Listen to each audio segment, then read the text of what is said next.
Hello മൈജിയിലേക്ക് എല്ലാവർക്കും സ്വാഗതം. അപ്പോൾ നമ്മൾ ഇന്ന് നോക്കാൻ പോകുന്ന വീഡിയോ നമുക്ക് മുഖത്ത് തിളക്കം കൂട്ടാൻ, പാടുകൾ മായാൻ, പിന്നെ ടാൻ മാറാൻ ചെയ്യാൻ പറ്റുന്ന കാര്യം എന്താണെന്നാണ്. അതിനെല്ലാം വേണ്ടത് നമുക്കൊരു ഐസ് ക്യൂബാണ്. അതിപ്പം ഉണ്ടാക്കാൻ പോകുന്നത് നമ്മൾ ബീട്രൂട്ടിൻ്റെ ജ്യൂസ് ഉപയോഗിച്ചാണ്. ബീട്രൂട്ട് ജ്യൂസ് അതായത് ഒന്നെങ്കിൽ ഗ്രേറ്റ് ചെയ്ത് അല്ലെങ്കിൽ അരച്ചെടുക്കുക, ആ ജ്യൂസ് ഉപയോഗിക്കുക.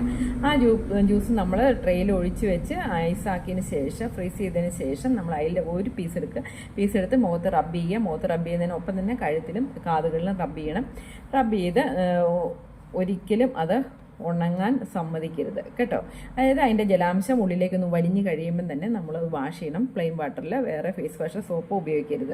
പിന്നെ നമുക്ക് ചെയ്യാൻ പറ്റുന്നത് അതെന്തിനാണെന്ന് വെച്ചാൽ നമ്മൾ ഈ ബീട്രൂട്ടിൻ്റെ ജ്യൂസ് ഡെയിലി ഇങ്ങനെ തേച്ചുകൊണ്ടിരിക്കുകയാണെങ്കിൽ നമ്മുടെ മുഖത്ത് നല്ല തിളക്കം ഉണ്ടാകും. അതിന് വേണ്ടിയാണ് ഇങ്ങനെ ചെയ്യാൻ പറഞ്ഞത്. പിന്നെ നമുക്ക് പപ്പായ ചെയ്യുന്നത്, പപ്പായ ഇതുപോലെ അതിൻ്റെ പൾപ്പെടുത്ത് ഐസ് ക്യൂബ് ആക്കുക. അത് നമ്മൾ ഇതുപോലെ ഈ മെത്തേഡ് തന്നെയാണ്. എന്നിട്ട് തേക്കുന്നത് എന്തിനാണെന്ന് വെച്ചാൽ നമ്മുടെ മുഖത്തുണ്ടാകുന്ന ടാൻ മാറാൻ വേണ്ടിയാണ്. പപ്പായ പിന്നെ നമുക്ക് ഈ ഐസ് ക്യൂബ് ആക്കാതെ ആണെങ്കിലും നമുക്ക് ഡെയിലി ചെയ്യാൻ പറ്റുന്നതാണ്. വീടുകളിൽ നമുക്ക് സ്റ്റോർ ചെയ്ത് വെച്ചുകൊണ്ട് നമുക്ക് ചെയ്യാൻ പറ്റുന്ന കാര്യമാണ്.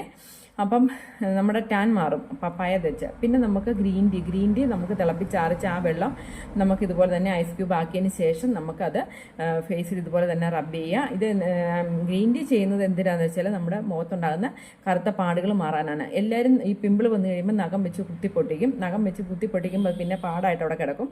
ആ പാട് മായാൻ വേണ്ടിയാണ് ഗ്രീൻ ടീയുടെ ഐസ് ക്യൂബ് ഉപയോഗിക്കാൻ ഞാൻ പറഞ്ഞത്. അപ്പോൾ ഇത് എല്ലാവരും ഒന്ന് ചെയ്ത് നോക്കുക. ഇതിലേതെങ്കിലും നിങ്ങൾക്ക് ചേരുന്ന ഏതാണോ അത് നോക്കിയിട്ട് അത് ചെയ്ത് നോക്കിയാൽ മതി ഡെയിലി. അപ്പം ഡെയിലി ഇത് ചെയ്ത് കഴിയുമ്പോൾ മുഖം ഗ്ലോ ആകും, പിന്നെ ടാൻ മാറും, പിന്നെ പാടുകളും മായും കേട്ടോ. പിന്നെ എനിക്കൊരു കാര്യം പറയാനുള്ളത്, മൈജിയിൽ നമുക്ക് ഇതിനെല്ലാം ഉള്ള ഒരു സൊല്യൂഷനുണ്ട്. നമുക്ക് എല്ലാ ഫേഷ്യൽസും നമ്മുടെ മൈജിയിലുണ്ട്. അപ്പോൾ എല്ലാവർക്കും ഇങ്ങോട്ടും പോരാം കേട്ടോ. അപ്പോൾ എങ്കിൽ ശരി, ഓക്കെ, താങ്ക്